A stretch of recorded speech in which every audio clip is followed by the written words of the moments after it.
And we have news just coming in. Look at these pictures now of Prime Minister Narendra Modi, who's gone underwater in the deep sea and prayed at the site where the submerged city of Dwarka is. The experience offered a rare and profound connection to India's spiritual and historical roots. This is the ancient city linked closely with Bhagwan Sri Krishna and was a hub of grandeur and prosperity. For Prime Minister Modi, this was not a journey through waters, but a passage, he said, through time, evoking the city's glorious past and its association with one of the most revered gods of Hinduism. The Prime Minister has spoken about it. To pray in the city of Dwarka, he says, which is immersed in the waters, was a divine experience. I felt connected to an ancient era of spiritual grandeur and timeless devotion. May Bhagwan Sri Krishna bless us all. Scuba diving off the Dwarka coast offers a spiritual experience to Prime Minister Narendra Modi, who has spoken about it. The Prime Minister went underwater and in the deep sea, prayed at the site where the submerged city of Dwarka is. The experience, he said, offered a rare and profound connection to India's spiritual and historical roots.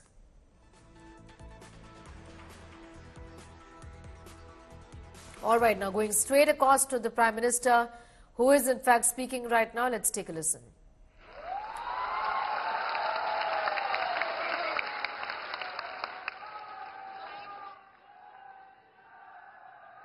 पुरातत्व के जानकारों ने समंदर में समाई उस द्वारिका के बारे में काफी कुछ लिखा है। हमारे शास्त्रों में भी द्वारिका के बारे में कहा गया है, भविष्यति पुरी रम्या सद्वारा प्राज्ञ तोरणा चयाट्टलाकल केयूरा पृथ्व्याम ककूदोपमा, अर्थात सुंदर द्वारों और ऊंचे भवनों वाली ये पुरी पृथ्वी पर शिखर जैसी होगी। कहते हैं भगवान विश्वकर्मा ने खुद इस द्वारिका नगरी का निर्माण किया था। द्वारका नगरी भारत में श्रेष्ठ नगर, उसका आयोजन, उसका विकास का एक उत्तम उदाहरण था। आज जब मैं गहरे समुद्र के भीतर द्वारिका जी के दर्शन कर रहा था तो मैं पुरातन वही भव्यता, वही दिव्यता मनोमन अनुभव कर रहा था। मैंने वहां भगवान श्री कृष्ण को, द्वारकाधीश को प्रणाम किया, उन्हें नमन किया। मैं अपने साथ मोर पंख भी ले कर गया था, जिसे मैंने प्रभु कृष्ण का स्मरण करते हुए वहां अर्पित किया। मेरे लिए कई वर्षों से, जब मैंने पुरातत्वविदों से ये जाना था, तो एक बहुत बड़ी जिज्ञासा थी। मन करता था कभी न कभी समुद्र के भीतर जाऊंगा और उस द्वारिका नगरी के जो भी अवशेष हैं उसे छू करके श्रद्धा भाव से नमन करूंगा। अनेक वर्षों की मेरी वो इच्छा आज पूरी हुई। मेरा मन बहुत गदगद है, मैं भाव विभोर हूं। दशकों तक जो सपना संजोया हो और उसे आज उस पवित्र भूमि को स्पर्श कर करके पूरा हुआ होगा, आप कल्पना कर सकते हैं मेरे भीतर कितना अभूत आनंद होगा। साथियों, 21वीं सदी में भारत के वैभव की तस्वीर भी मेरी आंखों में घूम रही थी और मैं लंबे समय तक अंदर रहा। मैं समुद्र द्वार और आज के यहां देर आई आने में उसका कारण भी मैं अंदर काफी देर रुका रहा। मैं समुद्र द्वारका के उस दर्शन से विकसित भारत के संकल्प को और मजबूत करके आया हूं। साथियों, आज मुझे सुदर्शन सेतु के लोकार्पण का भी सौभाग्य मिला है। 6 साल पहले मुझे इस सेतु के शिलान्यास का अवसर मिला था। ये सेतु ओखा को बेट द्वारका द्वीप से जोड़ेगा। ये सेतु द्वारकाधीश के दर्शन भी आसान बनाएगा और यहां की दिव्यता को भी 4 चांद लगा देगा। जिसका सपना देखा, जिसकी आधारशिला रखी, उसको पूरा किया, यही ईश्वर रूपी जनता जनार्दन के सेवक मोदी की गारंटी है। सुदर्शन सेतु सिर्फ एक सुविधा भर नहीं है, बल्कि ये इंजीनियरिंग का भी कमाल है। और मैं तो चाहूंगा इंजीनियरिंग के, स्ट्रक्चरल इंजीनियरिंग के विद्यार्थी आकर के इस सुदर्शन सेतु का अध्ययन करें। ये भारत का अब तक का सबसे लंबा केबल आधारित ब्रिज है। मैं सभी देशवासियों को इस आधुनिक और विराट सेतु के लिए बहुत बहुत बधाई देता हूं। અને આજે જ્યારે આવડું મોટું કામ થાય છે ત્યારે એક જૂની વાત યાદ આવે છે। રશિયામાં અસ્ટ્રાખાન નામનું એક રાજ્ય છે। ગુજરાત અને અસ્ટ્રાખાન સાથે સિસ્ટર સ્ટેટનો આપણો નાતો છે। તો જ્યારે હું મુખ્યમંત્રી હતો ત્યારે રશિયાના એ અસ્ટ્રાખાન રાજ્યમાં એમણે મને નિમંત્રણ આપ્યું, હું ગયો હતો।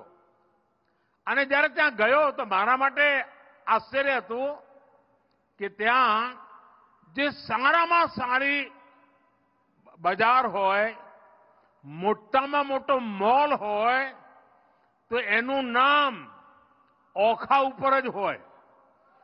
બધાના નામ પર ઓખા। મેં કહ્યું કે ઓખા કેમ રાખ્યું છે?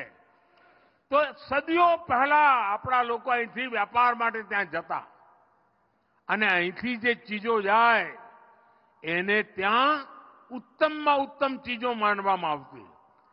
એના કારણે જે સદીઓ પછી પણ ઓખા નામની દુકાન હોય, ઓખા નામનો મોલ હોય, તો ત્યાંના લોકોને લાગે કે આ ખૂબ ઊંચી ગુણવત્તાવાળી વસ્તુ અહીંયા મળે છે। એ જે સદીઓ પહેલા આ મારા ઓખાની જે આબરૂ હતી ને, આ સુદર્શન સેતુ બન્યા પછી ફરી એકવાર દુનિયાના નકશામાં મારું ઓખા ચમકવાનું છે। साथियों, आज जब मैं सुदर्शन सेतु को देख रहा तो कितनी ही पुरानी बातें भी याद आ रही है। पहले द्वारका और बेट द्वारका के लोगों को, श्रद्धालुओं को फेरी बोट पर निर्भर रहना पड़ता था। पहले समंदर और फिर सड़क से लंबा सफर करना पड़ता था। यात्रियों को परेशानी होती थी और अक्सर समंदर की ऊंची लहरों के कारण कभी कभी बोट सेवा बंद भी हो जाती थी। इससे श्रद्धालुओं को बहुत परेशानी होती थी। जब मैं मुख्यमंत्री था तो यहां के साथी जब भी मेरे पास आते थे तो ब्रिज की बात जरूर करते थे। और हमारे शिव हमारे पबूबा, उनका एक एजेंडा था कि ये काम मुझे करना है। आज मैं देख रहा हूं कि पबूबा सबसे ज्यादा खुश है।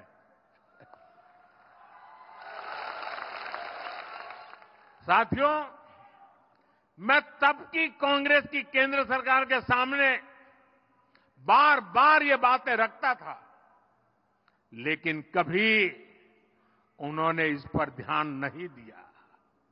इस सुदर्शन सेतु का निर्माण यह भी भगवान श्री कृष्ण ने मेरे ही भाग्य में लिखा था। मुझे खुशी है कि मैं परमात्मा का आदेश का पालन करके इस दायित्व को निभा पाया हूं।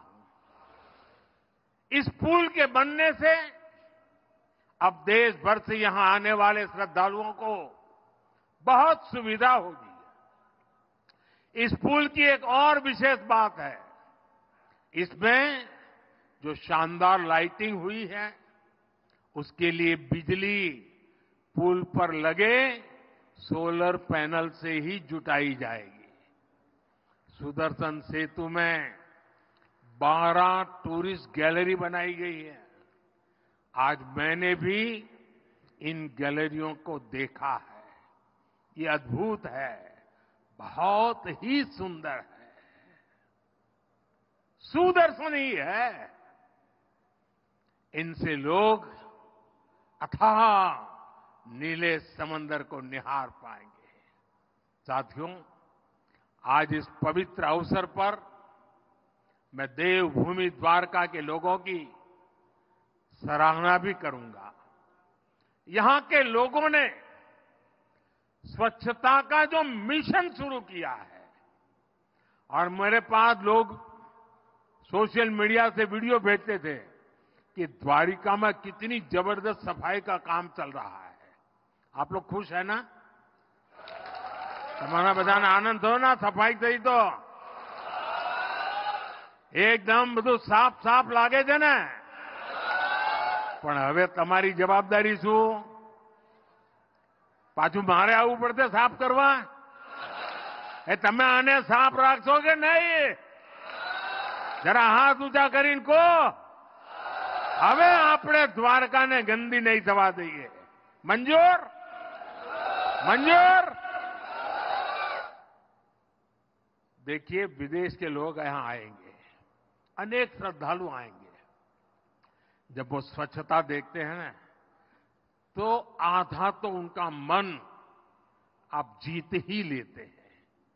साथियों, जब मैंने देशवासियों को नए भारत के निर्माण की गारंटी दी थी, तो ये विपक्ष के लोग जो आए दिन मुझे गाली देने के शौकीन हैं, वो उसकी भी मजाक उड़ाते थे। आज देखिए, लोग नया भारत अपनी आंखों से बनता हुआ देख रहे हैं। जिन्होंने लंबे समय तक देश पर शासन किया, उनके पास इच्छा शक्ति नहीं थी। सामान्य जन को सुविधा देने की नीयत और निष्ठा में खोट थी।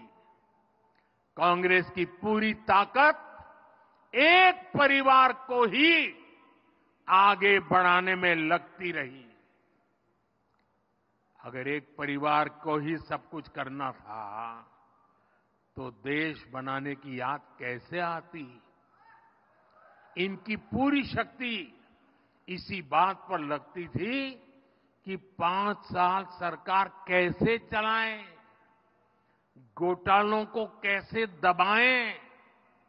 तभी तो 2014 से पहले के 10 सालों में भारत को ये सिर्फ 11वें नंबर की इकोनॉमी बना पाए। जब अर्थव्यवस्था इतनी छोटी थी तो इतने विराट देश के ऐसे विराट सपनों को पूरा करने का सामर्थ्य भी उतना नहीं था। जो थोड़ा बहुत बजट इंफ्रास्ट्रक्चर के लिए रहता था वो ये घोटाले करके लूट लेते थे। जब देश में टेलीकॉम इंफ्रास्ट्रक्चर को बढ़ाने का समय आया, कांग्रेस ने 2G घोटाला कर दिया। जब देश में स्पोर्ट्स इंफ्रास्ट्रक्चर को आधुनिक बनाने का अवसर आया, कांग्रेस ने कॉमनवेल्थ घोटाला कर दिया। जब देश में डिफेंस इंफ्रास्ट्रक्चर को मजबूत करने की बारी आई, कांग्रेस ने हेलीकॉप्टर और सबमरीन घोटाला कर दिया। देश की हर जरूरत के साथ कांग्रेस सिर्फ विश्वासघात ही कर सकती है। साथियों, 2014 में जब आप सभी ने मुझे आशीर्वाद देकर दिल्ली भेजा तो मैं आपसे वायदा करके गया था कि देश को लूटने नहीं दूंगा।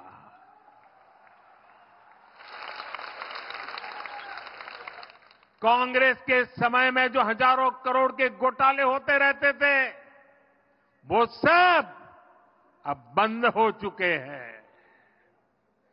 बीते 10 वर्षों में हमने देश को दुनिया की 5वें नंबर की आर्थिक ताकत बना दिया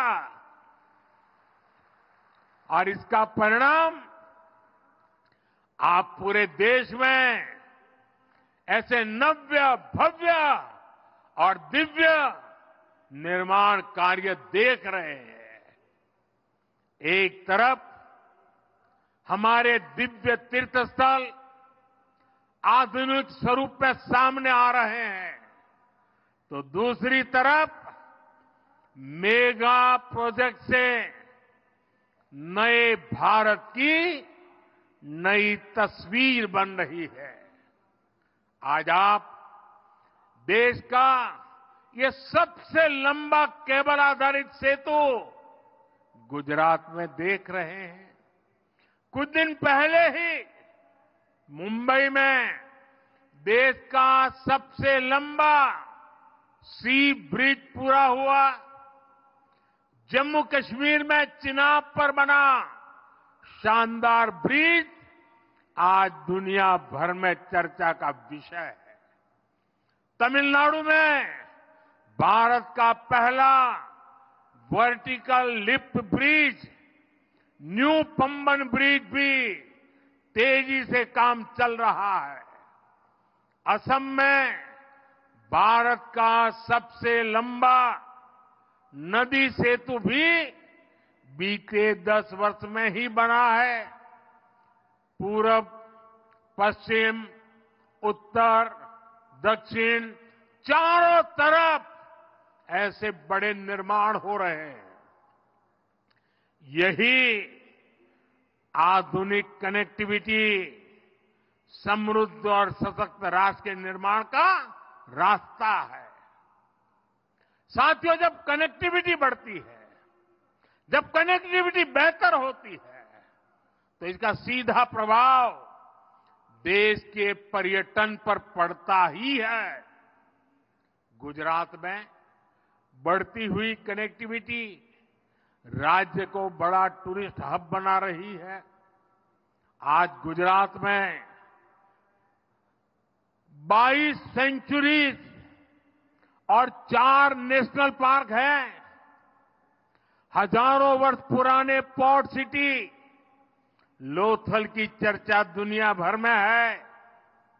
आज अहमदाबाद शहर, रानी की वाव, चांपानेर और धोलावीरा वर्ल्ड हेरिटेज बन चुके हैं।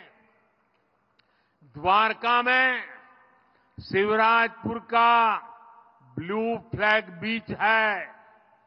वर्ल्ड हेरिटेज सिटी अहमदाबाद है। एशिया का सबसे लंबा रोपवे ये हमारे गिरनार पर्वत पर है। गिर वन, एशियाटिक लायन, ये हमारे गिर के जंगलों में पाए जाते हैं। दुनिया की सबसे ऊंची प्रतिमा सरदार साहब की स्टैच्यू ऑफ यूनिटी गुजरात के एकता नगर में है। रणोत्सव में आज दुनिया भर के पर्यटकों का मेला लगता है।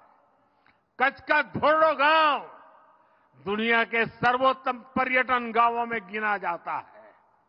नड़ाबेट राष्ट्रभक्ति और पर्यटन का एक महत्वपूर्ण केंद्र बन रहा है। विकास भी, विरासत भी, इस मंत्र पर चलते हुए गुजरात में आस्था के स्थलों को भी संवारा जा रहा है। द्वारका, सोमनाथ, पावागढ़, मोढेरा, अंबाजी, ऐसे सभी महत्वपूर्ण तीर्थ स्थलों में सुविधाओं का विकास किया गया है। अंबाजी में ऐसी व्यवस्था की गई है कि 52 शक्तिपीठों के दर्शन एक जगह हो जाते हैं। आज गुजरात भारत आने वाले विदेशी पर्यटकों की पसंद बनता जा रहा है। वर्ष 2022 में भारत आए 85 लाख से अधिक पर्यटकों में हर 5वां पर्यटक गुजरात आया है। पिछले वर्ष अगस्त तक करीब 15.5 लाख पर्यटक गुजरात आ चुके हैं। केंद्र सरकार ने विदेशी पर्यटकों को जो ई वीजा की सुविधा दी है, उसका भी लाभ गुजरात को मिला है। पर्यटकों की संख्या में हो रही ये वृद्धि गुजरात में रोजगार और स्वरोजगार के नए अवसर बना रही है। साथियों, मैं जब भी सौराष्ट्र आता हूं, यहां से एक नई ऊर्जा लेकर जाता हूं।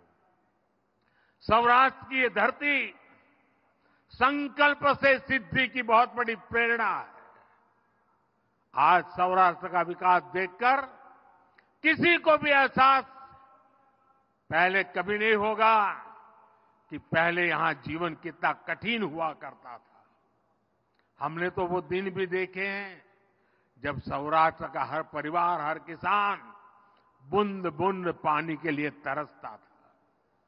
यहां से लोग पलायन करके दूर दूर पैदल चले जाते थे। जब मैं कहता था कि जिन नदियों में साल भर पानी रहता है, वहां से पानी उठाकर सौराष्ट्र और कच्छ में लाया जाएगा, तो ये कांग्रेस के लोग मेरी मजाक उड़ाते थे। लेकिन आज सौनी ये एक ऐसी योजना है जिसने सौराष्ट्र का भाग्य बदल दिया है। इस योजना के तहत 1300 किलोमीटर से अधिक की पाइपलाइन बिछाई गई है। और पाइपलाइन भी छोटी नहीं है, पाइप के अंदर मारुति कार चल जा सकती है। इसके कारण सौराष्ट्र के सैकड़ों गांवों को सिंचाई का और पीने का पानी पहुंच गया है। अब सौराष्ट्र का किसान संपन्न हो रहा है, यहां का पशुपालक संपन्न हो रहा है, यहां का मछुआरा संपन्न हो रहा है। मुझे विश्वास है आने वाले वर्षों में पूरा सौराष्ट्र, पूरा गुजरात सफलता की नई ऊंचाई पर पहुंचेगा।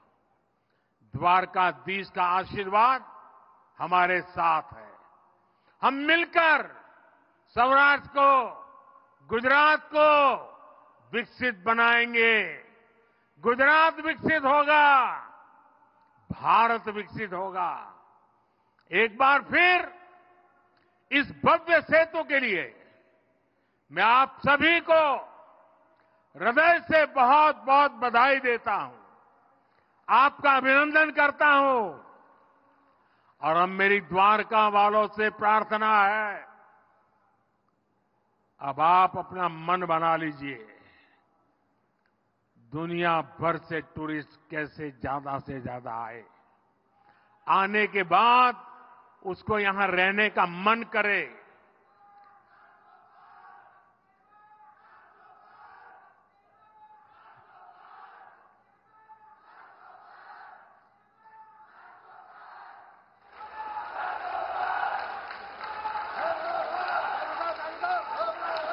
मैं आपकी इस भावना का आदर करता हूं। मेरे साथ बोलिए, द्वारिकाधीश की, द्वारिकाधीश की, द्वारिकाधीश की, भारत माता की, भारत माता की, भारत माता की। बहुत बहुत धन्यवाद।